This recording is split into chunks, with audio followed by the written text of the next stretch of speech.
नवीन नाशिक परिसरातील उंटवाडी येथील अतिप्राचीन म्हसोबा महाराजांच्या यात्रेला प्रारंभ झाला असून दिनांक 21 एप्रिलला कुस्त्यांची दंगल होणार आहे। उंटवाडी पुलानजीक असलेल्या विशाल वटवृक्षाच्या छायेखाली अतिप्राचीन म्हसोबा महाराज मंदिर आहे। या मंदिराच्या माध्यमातून पूर्वापार चालत असलेली यात्रेची परंपरा आज तागायत जोपासली जात आहे। या ठिकाणी होणाऱ्या यात्रेमध्ये उंटवाडीसह मोरवाडी, अंबड, पाथर्डी, वडनेर, सातपूर, पिंपळगाव खांब, गवळाणे, दाडेगाव आदी भागातून पूर्वीच्या काळात बैलगाडीतून भाविक यात्रेसाठी येत होते। मात्र काळानुसार बदल झाला असला तरी यात्रोत्सव पूर्वीसारखाच आजही कायम असून अशा सर्वश्रुत असलेल्या अतिप्राचीन म्हसोबा महाराजाच्या यात्रेनिमित्त पहाटे 5 वाजता पंच कमिटीच्या हस्ते श्रींचे अभ्यंग स्नान आणि दुग्धाभिषेक करण्यात आला। तर सकाळी 9 वाजता महापूजन आणि तळी भरणे, तर दुपारी 12 वाजता महाप्रसादाचे वाटप करण्यात आले। तसेच सकाळी 10 वाजेपासून होमिओपॅथी तज्ज्ञ डॉक्टर चारुशीला नाईक आयोजित मोफत सर्व रोग निदान शिबिराचं आयोजनही करण्यात आलं।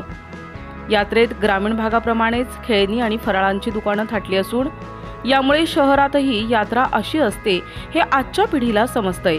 तर दिनांक 21 ला दुपारी 3 वाजता कुस्त्यांची दंगल होणार असून या म्हसोबा यात्रेत भाविकांनी मोठ्या संख्येने सहभागी होण्याचं आवाहन अतिप्राचीन म्हसोबा महाराज यात्रा कमिटीचे अध्यक्ष फकीरराव तिडके, मधुकर तिडके यांच्यासह सदाशिव नाईक, अंबादास जगताप, रामचंद्र तिडके, माजी नगरसेवक अण्णा पाटील, दत्ता पाटील, बाजीराव तिडके, विलास जगताप, दिनकर तिडके, विष्णू जगताप, एकनाथ तिडके, जगन्नाथ तिडके, राजेश गाढवे, सुरेश जगताप, बाळासाहेब तिडके, संतोष कोठावळे, प्रवीण जगताप, दत्तात्रेय तिडके, ॲडव्होकेट संदीप फडतारे आदींसह म्हसोबा महाराज यात्रा पंच कमिटीनं केला आहे।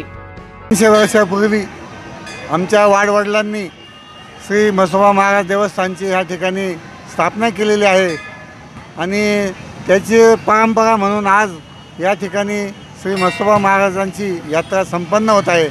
या यात्रेसाठी पूर्ण नाशिक परिसरातून भाविक या ठिकाणी दर्शनाला येत असतात।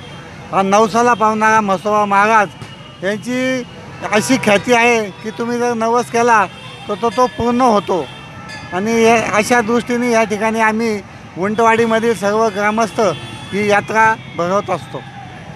येथील म्हसोबा देवस्थान हे देवस्थान अत्यंत पुरातन असल्यामुळे आणि ह्या जो वडाचा वृक्ष आहे त्याला हेरिटेज दर्जा मिळालेला असा प्राचीन वृक्ष महाराष्ट्रामध्ये हा दुर्मिळ असा वृक्ष असल्यामुळे याची जोपासना येथील सर्व वृक्षप्रेमींनी खूप अगदी नीतिनियमाने इथे जमा होऊन आणि या वृक्षावर जे आपलं जी कुऱ्हाड कोसळणार होती ती त्याच्यापासून वाचवलेलं आहे आणि ह्या यात्रेची परंपरा ही ह्या पिढ्यानपिढ्या आजपर्यंत चालू आहे। प्रसिद्ध देवस्थान म्हसोबा यात्रा कमिटी आमचे सदस्य उंटवाडीतील मळेकरी 300 वर्षाच्या आसपास ही यात्रा भरती दर सालप्रमाणे आणि आमच्या इथले सदस्य नाईक, पाटील, त्याच्यानंतर गाढवे, तिडके, जगताप हे सगळे मिळून एकत्र येऊन ही यात्रा कमिटी आतापर्यंत चालू आहे आणि ही परंपरा आम्ही चालू ठेवलेली आहे। आता बोला। श्री म्हसोबा महाराजांची यात्रा ही 300 वर्षापासून चालू आहे आणि आता बी याच्यापुढे बी चालत होती, आता बी चालू ठेवणार आहे आणि म्हसोबा महाराज हे नवसाला पावणारं देवस्थान आहे आणि हे देवस्थान फार जुनं आहे।